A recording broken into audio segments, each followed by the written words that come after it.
pertama yang didirikan di atas muka bumi? Masjid. Bangunan pertama yang dibuat setelah pindah? Masjid. Dan bangunan pertama yang mendatangkan barokah adalah masjid.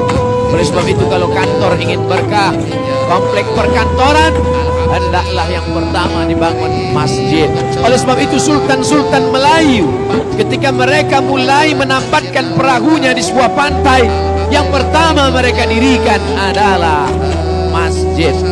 Hari ini kita melihat sejarah-sejarah, mana istana hancur, dipukul ombak, diempas gelombang, dimakan rayap, lekang karena panas, lapuk karena hujan, tapi masjid masih tetap tegak berdiri.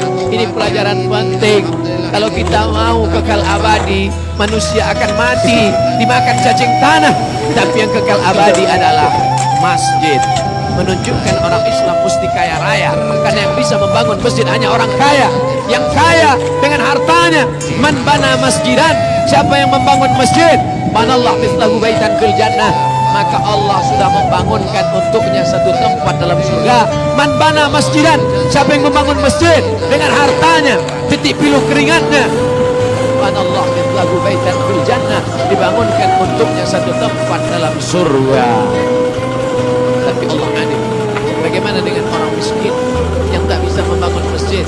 Man shalla ithnatay asyrata raka'ah, siapa yang salat sunat 12 rakaat bil yaumi wal lailah, sehari semalam, siang 12 jam, malam 12 jam, yang melaksanakan salat 12 rakaat, 2 rakaat sebelum subuh, 4 rakaat sebelum zuhur, 2 rakaat setelah zuhur, 2 rakaat setelah maghrib, 2 rakaat setelah isya, 12 rakaat salat rawatib qabliyah ba'diyah muakkad setelah salat fardu sebelum salat fardu.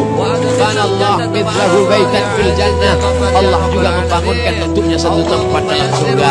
Manusia mati meninggalkan dunia, rumah yang besar diwarisi oleh anak-anak, diambil oleh istri, mungkin dia akan menikah dengan laki-laki yang lain. Berapa banyak orang membangun rumah tapi dia tak pernah menempati rumah itu. Berapa banyak orang membeli mobil, kendaraan mahal, tapi dia tak pernah menaikinya. Berapa banyak mencari rezeki, tapi rezekinya dinikmati orang lain. Perlu dipikirkan sejenak. At-tafakkur sa'ah, berpikir sesaat, khairun min qiyami lailah, lebih baik daripada beribadah sepanjang malam. Orang beriman berpikir sesaat.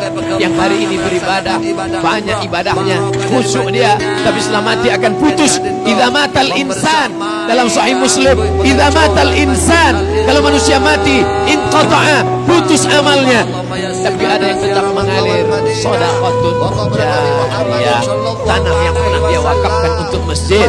Yang tak sanggup memberikan tanah, semen, yang tak sanggup memberikan semen, batu bata, pasir, kerikil, sekecil apapun kontribusi kita akan ditunjukkan Allah. Faman ya'mal mithqala dzarratin khairan yarah, sebesar biji sawi pun akan ditunjukkan di hadapan Allah Subhanahu wa taala. Yang bisa dengan hartanya, pakai harta. Tapi ada orang yang tak punya harta, tapi dia juga punya kontribusi terhadap masjid. Siapa itu? Orang yang dititipkan Allah jabatan, amanah, kekuasaan. Pakailah untuk menegakkan agama Allah. Agama Allah tidak perlu dibela, Allah tidak perlu ditolong. Huwal Aziz, Allah Maha Perkasa. Huwal Jabbar, Allah Maha Kuasa. Kita mendirikan masjid bukan untuk menolong Allah. Andai kita punya jabatan, tak pernah sekalipun dipakai untuk menolong Allah. Allah tidak perlu kita. Allah Maha Perkasa, Allah Maha Kuasa. Kita menolong agama Allah hakikatnya untuk menolong diri kita. Intan surullah, kalau kau tolong agama Allah, yang surkum, Allah akan menolong kamu. Pada saat kaki tidak dapat tegak berdiri, tak ada yang bisa menolong. Yauma yafirrul mar'u min akhi, orang akan lari dari saudara kandungnya. Wa ummihi wa abi, lari dari ibunya, lari dari ayahnya. Wa sahibatihi wa bani, lari dari istrinya, lari dari suaminya. Anak-anak tak bisa menolong. Likulli imri'in minhum yauma idzin sya'nun yughnih, maka pada saat itu yang bisa menolong hanya amal. Salah satu amal yang kekal abadi adalah membangun masjid. Tapi jangan bangga sesaat kalau sampai satu waktu saja kosong masjid, tidak ada sholat berjamaah. Zuhur, asar, masa genting, siang, maghrib banyak orang datang, subuh tak ada yang datang. Istahwadat alaihimus syayatin. Satu kampung, satu negeri sudah dikuasai oleh syaitan. Oleh sebab itu, maka ini sholat kita laksanakan menurut tuntunan Quran dan Sunnah Rasulullah Sallallahu Alaihi Wasallam. Maka siapa yang hidup hari ini akan bangga di hadapan Allah Subhanahu Wa Taala. Masjid Nabawi tegak berdiri 1441 tahun lamanya. Tapi sampai hari ini, siapa yang mewakafkan tanahnya dulu? Siapa yang menegakkannya bersama Nabi? Siapa yang ikut bergotong royong? Semua orang yang sholat di Masjid Nabawi mengalir pahalanya kepada dia. Ma la yudraku kulluh, la yudraku kulluh. Kalau tidak pernah dapat dilakukan semuanya, jangan pernah tinggalkan semuanya. Kita mesti berkata kepada generasi ke depan, bangunlah masjid dengan hartamu, dengan tetes buluh keringatmu, dengan air matamu. Tapi kalau kau tidak punya harta, kau punya jabatan dan kekuasaan, pakailah amanah yang dititipkan Allah untuk memakmurkan rumah Allah. Kirim generasi bangsa ke Al-Azhar Mesir, ke Ummul Qura Makkah, menuntut ilmu agama. Mereka akan pulang menjadi imam, menjadi khatib.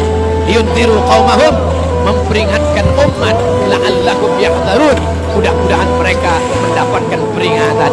Malang tak dapat ditolak, untung tak dapat diraih. Ajal kuasa Allah, malaikat maut tiba, kita pun akan mati menghadap Allah. Orang-orang yang mati dalam kubur itu ditanya oleh Allah, hai mayat, hai jenazah, kalau kau diberi kesempatan hidup, mau apa?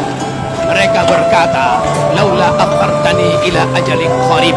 Kalau kau beri aku umur, kalau kau beri aku kesempatan hidup sekejap saja, fa as-saddaqa, aku mau bersedekah, aku mau berwakaf tanah, aku mau membangun masjid. Wa akum minas salihin, aku ingin menjadi orang yang soleh. Tapi saat itu penyesalan tak lagi bermakna. Sampai masanya mata melihat azab Allah, telinga mendengar teriakan orang dalam neraka. Saat itu orang penghuni neraka berkata, Rabbana, ya Allah, absarna, mata kami sudah melihat azab, wasami'na, telinga kami sudah mendengar teriakan azab, farji'na, balikkan lagi kami ke dunia, na'mal salihah, kami ingin beramal saleh. Apalah daya, penyesalan tak lagi bermakna, air mata darah tak dapat menembus kehidupan. Ketika ajal masih jauh, ketika umur masih panjang, ketika roh masih bersemayam dalam jasad, bersedekahlah, gunakan harta, gunakan kuasa, menolong agama Allah, sampai akhirnya mati tiba, baik karena penyakit, kecelakaan lalu lintas, atau memang ajal sudah sampai. Semua hanya kata manusia. Kenapa dia mati? Kena penyakit. Kenapa dia mati? Kecelakaan. Kenapa dia mati? Pesawatnya meledak. Kenapa dia mati? Karena tenggelam. Itu hanya takdir Allah. Tapi yang paling penting adalah apa yang akan kita bawa setelah kematian.